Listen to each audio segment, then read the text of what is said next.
ಆಂಬ್ಯುಲೆನ್ಸ್ಗೆ ದಾರಿ ನೀಡದೆ ರಸ್ತೆಯಲ್ಲಿ ಹುಚ್ಚಾಟವನ್ನ ಮೆರೆದಿದ್ದ ಆಟೋ ಚಾಲಕನಿಗೆ ಬೆಳ್ಳಂದೂರು ಸಂಚಾರಿ ಪೊಲೀಸರು ಹೆಡೆಮುರಿ ಕಟ್ಟಿದ್ದಾರೆ.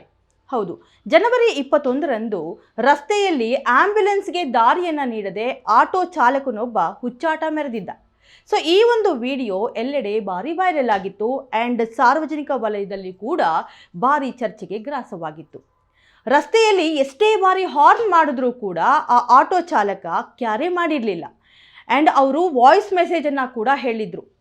ಆ್ಯಂಬ್ಯುಲೆನ್ಸ್ನಲ್ಲಿ ರೋಗಿ ಇದ್ದು ಆಸ್ಪತ್ರೆಗೆ ದಾಖಲಿಸಬೇಕಾಗಿದೆ, ದಯವಿಟ್ಟು ಜಾಗ ನೀಡಿ ಅಂತ ಕೇಳಿದರೂ ಕೂಡ ಕ್ಯಾರೆ ಅನ್ನದೇ ಅದೇ ರಸ್ತೆಯಲ್ಲಿ ಮುಂದೆ ಹೋಗಿದ್ದ ಆ ಆಟೋ ಚಾಲಕ.